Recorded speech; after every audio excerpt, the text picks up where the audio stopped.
സ്വാതന്ത്ര്യം രണ്ടാം ഭാഗത്തിലെ ഇനി വരാൻ പോകുന്ന വിശേഷത്തിലേക്ക് എവർക്കും സ്വാഗതം. എല്ലാവരും ഒന്ന് സബ്സ്ക്രൈബ് ചെയ്യണേ, സപ്പോർട്ട് ചെയ്യണേ. അങ്ങനെ ബാലനും ഗോമതിയും അനുശ്രീയും കൂടെ പോലീസ് സ്റ്റേഷനിൽ ചെന്ന് പരാതി കൊടുക്കുന്നുണ്ട്. അപ്പം SI ചോദിക്കുന്നുണ്ട്, ഇത്രയും കാര്യങ്ങളൊക്കെ ഉണ്ടായിട്ട് നിങ്ങൾ എന്തുകൊണ്ട് ഇതുവരെ കേസ് കൊടുത്തില്ല? നിങ്ങൾ പരാതി എഴുതി തന്നാൽ മതി, ബാക്കി അവൻ്റെ കാര്യം ഞങ്ങൾ നോക്കിക്കോളാം എന്ന് SI പറയുന്നുണ്ട്.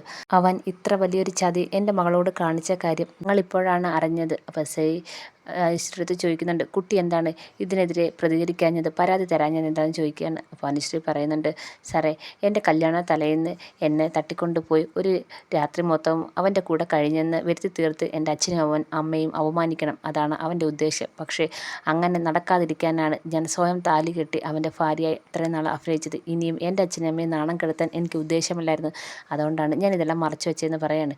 എന്തായാലും നിങ്ങൾ ഇപ്പോഴെങ്കിലും കേസ് തരാൻ തോന്നിയല്ലോ എന്ന് SI ചോദിക്കുന്നുണ്ട്. അങ്ങനെ അനുശ്രീ ആണെങ്കിൽ അലോകിനെതിരെ കേസ് കൊടുക്കുന്നുണ്ട്. അതിനുശേഷം അവർ നേരെ ദേവമംഗലത്തിലേക്ക് പോവുകയാണ്. ഈ സമയത്ത് ഇതൊന്നും അറിയാതെ അലോക് കൃഷ്ണമംഗലത്ത് തന്നെയുണ്ട്. അപ്പോഴാണ് പോലീസ് ജീപ്പ് വരുന്നത്. പോലീസ് ജീപ്പ് കണ്ടപ്പോഴേ എല്ലാവർക്കും ഒരു സംശയം, എന്തിനാ പോലീസ് ഇവിടെ വരുന്നത്? അങ്ങനെ SI വന്ന് കാര്യമൊക്കെ പറയുന്നുണ്ട്. അനുശ്രീ ആണെങ്കിൽ പരാതി തന്ന കാര്യവും അലോകിനെതിരെ പോലീസ് കേസുണ്ടായ കാര്യവും അലോകിനെ പിടിക്കാനാണ് വന്നതെന്നൊക്കെ പറയുന്നുണ്ട്. ഇത് കേൾക്കുമ്പോഴത്തേക്ക് അലോക് ആകപ്പാടെ ഭയക്കുന്നുണ്ട്. അപ്പോഴത്തേക്ക് അവിടുന്ന് ഓടി രക്ഷപ്പെടാൻ നോക്കുന്നുണ്ട്. പക്ഷേ ഓടിച്ചിട്ട് പോലീസ് പിടിക്കുന്നുണ്ട് അലോകിനെ. ഇതൊക്കെ കണ്ട് എല്ലാവരും ഭയങ്കര വിഷമത്തിൽ നിൽക്കുകയാണ്. മതിലിൻ്റെ മുകളിലൊക്കെ ഓടിച്ചാടി രക്ഷപ്പെടാനൊക്കെ അലോക് ശ്രമിക്കുന്നുണ്ട്. പക്ഷേ പോലീസ് ഓടിച്ചിട്ട് പിടിച്ച് അവനെ പൊക്കി പോലീസ് സ്റ്റേഷനിലേക്ക് കൊണ്ടുപോകുന്നുണ്ട്. അതിനുശേഷം അച്യുതനാണെങ്കിൽ ഒരു വക്കീലുമായിട്ട് നേരെ പോലീസ് സ്റ്റേഷനിലെത്തുവാണ്. എങ്ങനെയെങ്കിലും അലോകിനെ ജാമ്യം എടുക്കാനാണ് അച്യുതൻ എത്തുന്നത്. അപ്പോഴാണ് SI പറയുന്നത്, ഇവന് ജാമ്യം കിട്ടത്തില്ല, മാത്രമല്ല കോടതി ടൈം കഴിഞ്ഞുകൊണ്ട് ജഡ്ജിയുടെ മുന്നിൽ കൊണ്ടുപോയി ഹാജരാക്കണം, എന്നിട്ട് അവിടെ നിന്ന് ജാമ്യം കിട്ടുവാണെങ്കിൽ നിങ്ങൾക്ക് കൊണ്ടുപോകും, അല്ലെങ്കിൽ ഇവനെ റിമാൻഡ് ചെയ്യുമെന്ന് പറയാണ്. അങ്ങനെ എന്തായാലും ജഡ്ജിയുടെ വീട്ടിലെത്തുന്നുണ്ട് അലോകിനെയും കൊണ്ട്. ഇതൊക്കെ കേൾക്കുമ്പോഴത്തേക്ക് അച്യുതന് ഭയങ്കര വിഷമമുണ്ട്. ഇനി മോനെ പിന്നെ പുറത്തിറക്കാൻ പറ്റുമോ എന്നുള്ള ഒരു ടെൻഷനൊക്കെ ആയി അച്യുതന്. എന്നായാലും അലോകിനെ ജഡ്ജിയുടെ വീട്ടിൽ കൊണ്ടുവന്ന് ഇതിൻ്റെ കാര്യങ്ങളൊക്കെ SI വിശദീകരിക്കുന്നുണ്ട്. അപ്പോൾ ജഡ്ജിയുടെ SI പറയുന്നുണ്ട്, ഇവനെ പുറത്ത് വിട്ട് കഴിഞ്ഞാൽ എന്തെങ്കിലും തെളിവ് നശിപ്പിക്കാൻ ശ്രമിക്കുക, മാത്രമല്ല ആ പെൺകുട്ടിയെ ഉപദ്രവിക്കാൻ ശ്രമിക്കത്തില്ലെന്ന് നമുക്ക് പറയാൻ പറ്റത്തില്ല, അതുകൊണ്ട് ഇവൻ പുറത്തിറങ്ങുന്നത് ശരിയാവത്തില്ല എന്ന് SI കൊണ്ട് പറയുകയാണ്. ഇത് കേൾക്കുമ്പോൾ ജഡ്ജി ആണെങ്കിൽ 14 ദിവസത്തേക്ക് അലോകിനെ റിമാൻഡ് ചെയ്യുകയാണ്. അങ്ങനെ അലോക് ആകെപ്പാടെ തകർന്നു പോവുകയാണ്. അങ്ങനെ അലോകിനെ പോലീസ് ജീപ്പിൽ കയറ്റി ജയിലിലേക്ക് കൊണ്ടുപോവാണ്. അപ്പോൾ ഇതൊക്കെ കണ്ട് അച്യുതൻ ആകെപ്പാടെ തകർന്നിരിക്കുകയാണ്. അച്യുതൻ മോനെയും കൊണ്ട് പോകാമെന്നുള്ള ഉദ്ദേശത്തിലാണ് വക്കീലിനെയും കൊണ്ടുവന്നത്. എന്തായാലും അലോക് ജയിലിലായി. അപ്പോൾ SI വന്ന് പറയുന്നുണ്ട്, അവൻ്റെ കേസ് അത്ര നിസ്സാരമൊന്നുമല്ല, മാത്രവുമല്ല ആ പെൺകുട്ടിയുടെ മൊഴി അത്ര ശക്തമാണ്. ആ പെൺകുട്ടിയെ കൊണ്ടുപോയി ഇത്രയും നാൾ ഉപദ്രവിച്ച് ഇവനെ വെറുതെ വിടാൻ പറ്റത്തില്ലെന്ന് ആ പെൺകുട്ടിയുടെ ശക്തമായ മൊഴിയുണ്ടെന്ന് SI അച്യുതനടുത്ത് പറയുകയാണ്. അപ്പോൾ അച്യുതൻ പറയുന്നുണ്ട്, അതൊക്കെ കള്ള മൊഴിയാണ്, അവിടെ ദേവമംഗലക്കാരെല്ലാവരും കൂടെ ചേർന്ന് കള്ളക്കേസ് ഉണ്ടാക്കിയതാണ് എന്നൊക്കെ അച്യുതൻ SI അടുത്ത് പറയുന്നുണ്ട്. പക്ഷേ SI ആണെങ്കിൽ അച്യുതൻ്റെ വാക്കുകളൊന്നും കേൾക്കാൻ തയ്യാറാവുന്നില്ല. ഈ സമയത്ത് വീട്ടിലാണെങ്കിൽ കൃഷ്ണമംഗലത്ത് ഭയങ്കര ടെൻഷനാണ്. അലോകിൻ്റെ അമ്മയും മുത്തശ്ശിയും അതേപോലെ തന്നെ നമ്മുടെ ധർമ്മനും ഒക്കെ ഉണ്ട്. ഭയങ്കര ടെൻഷനിലാണ് എല്ലാവരും.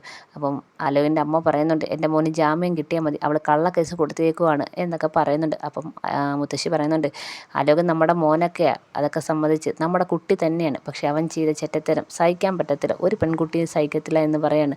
അമ്മ എന്ത് വേണമെങ്കിലും പറഞ്ഞോ, അമ്മയ്ക്കല്ലെങ്കിലും ദേവമംഗലക്കാരോടാണല്ലോ എപ്പോഴും കൂറ്.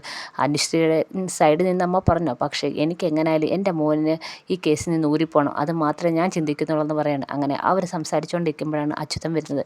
അച്യുതൻ ഭയങ്കര സങ്കടത്തോടെയും വിഷമത്തോടെയും ഭയങ്കര കരച്ചിലോടെയൊക്കെ വന്ന് അവിടെ കസേരയിരിക്കുകയാണ്. ഇത് കേൾക്കുമ്പോഴത്തേക്ക് അലോകിൻ്റെ അമ്മ ആകപ്പാടെ സങ്കടപ്പെട്ട് നോക്കുന്നുണ്ട്, അലോക് പുറകിലുണ്ടോ എന്നുള്ള നോക്കുന്നുണ്ട്. അങ്ങനെ അലോകിനെ കാണാതെ ഓടി വന്നിട്ട് സങ്കടപ്പെട്ടിരിക്കുന്ന അച്ഛനോട് ചോദിക്കുന്നു, അച്ഛോട്ടാ എന്ത് പറ്റി, അച്ഛോട്ടൻ എന്തിനാ ഇങ്ങനെ വിഷമിച്ച് കരയുന്നത് എന്നൊക്കെ ചോദിക്കുന്നുണ്ട്. അച്യുതൻ ഭയങ്കര കരച്ചിൽ. ധർമ്മനും ചോദിക്കുന്നുണ്ട്, എന്ത് പറ്റി അച്ഛോട്ടാ, അച്ഛോട്ടൻ എന്തിനാ ഇത്ര വിഷമിക്കുന്നത് എന്നൊക്കെ ചോദിക്കുകയാണ്. അപ്പം അച്യുതൻ പറയാണ്, നമ്മുടെ മോനെ റിമാൻഡ് ചെയ്ത് 14 ദിവസത്തേക്ക് റിമാൻഡ് ചെയ്തെന്ന് പറയാണ്. ഇത് കേൾക്കുമ്പോഴത്തേക്ക് അലോകിൻ്റെ അമ്മ ആകപ്പാടെ ഞെട്ടുന്നുണ്ട്. റിമാൻഡ് ചെയ്തോ? അതെ, അവനെ 14 ദിവസം കഴിഞ്ഞ് ഇനി കോടതിയിൽ ഹാജരാക്കത്തോളം എന്ന് പറയുകയാണ്.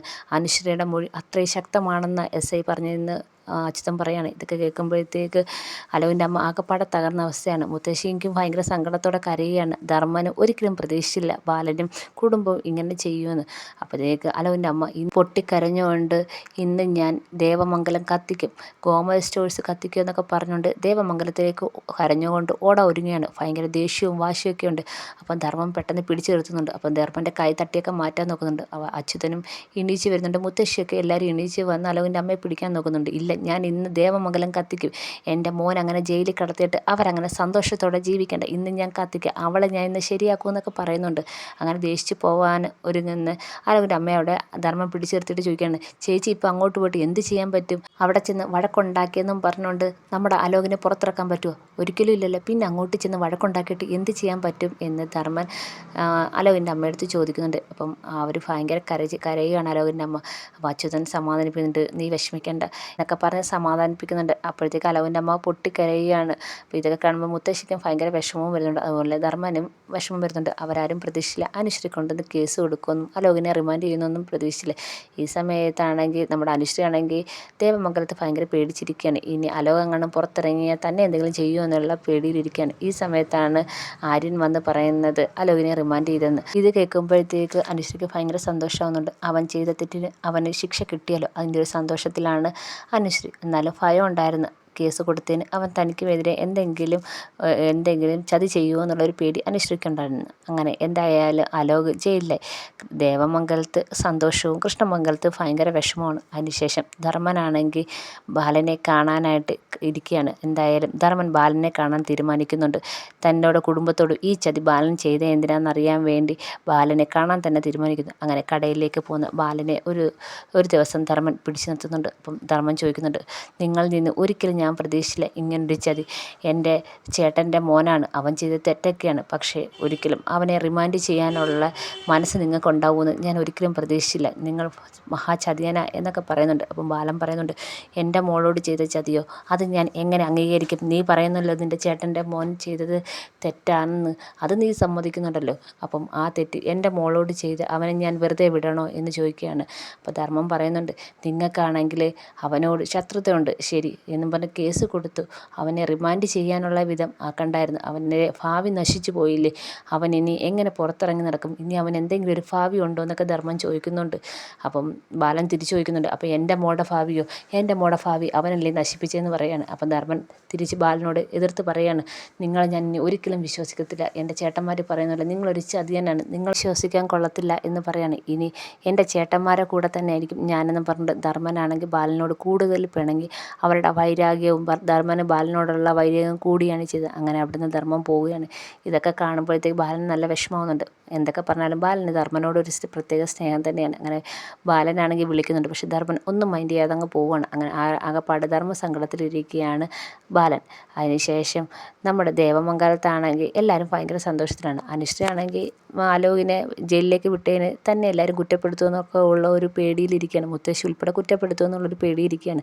അപ്പം ആര്യം വന്ന് പറയുന്നുണ്ട്, നമ്മളെ എപ്പോഴും ഇവിടെ തന്നെ ഇരിക്കുന്നുണ്ട്, നമുക്ക് ഈ മൂടൊക്കെ ഒന്ന് മാറ്റാം, ഒന്ന് അടിച്ചു പൊളിച്ചിട്ട് വരാം എന്ന് പറയുന്നുണ്ട്. അപ്പം ആനന്ദും അതേപോലെ നമ്മുടെ ആകാശം പറയുന്നുണ്ട്, അത് ശരിയാണ്, നമുക്കെല്ലാവർക്കും കൂടെ പോവാം, മീനുവിനെയും അതേപോലെ മിത്രയും വിളിക്കുക, അപ്പം നമുക്കെല്ലാവർക്കും കൂടെ പോയി ഒന്ന് അടിച്ച് പൊളിച്ചിട്ട് വരാം എന്ന് പറഞ്ഞുകൊണ്ട് അവരെല്ലാവരും കൂടെ ഒരു യാത്രയ്ക്ക് പോവുകയാണ്. ഈ സമയത്താണെങ്കിൽ കൃഷ്ണമംഗലത്ത് എല്ലാവരും തകർന്നിരിക്കുകയാണ്. അപ്പം അച്യുതനാണെങ്കിൽ അനന്തൻ്റെ അടുത്ത് പറയുന്നുണ്ട്, ഇത് അങ്ങനെ വെറുതെ വിടാൻ പറ്റത്തില്ല, അവരുടെ ഗോമതി സ്റ്റോഴ്സിൽ നിന്ന് തുടങ്ങണം, അത് നശിപ്പിക്കണം, അതിൻ്റെ അടിവേരിളക്കണം, അതിന് വേണ്ടി ധർമ്മന് പുതിയ കടയിട്ട് തുടങ്ങണം, ആ കടയിലൂടെ അവൻ്റെ വേരിളക്കണം, ബാലൻ്റെ വേരിളക്കണമെന്ന് അച്യുതൻ അനന്തനോട് പറയുന്നുണ്ട്. അപ്പം അനന്തനാണെങ്കിൽ ബാലൻ ഇച്ചിരി സൈഡൊക്കെ പറയുമായിരുന്നെങ്കിലും അലോകിനെ ജയിലിലാക്കിയോടെ ആനന്ദനും അച്യുതൻ്റെ സൈഡിലേക്ക് മാറിയിരിക്കുകയാണ്. അങ്ങനെ ധർമ്മനും അച്യുതനും അനന്തനും ഒരുമിച്ച് നിൽക്കുകയാണ് ബാലനെ നശിപ്പിക്കാൻ. അങ്ങനെ ബാലനെതിരെയുള്ള പുതിയ യുദ്ധം ആരംഭിക്കുകയാണ് അച്യുതനും ധർമ്മനും അനന്തനും.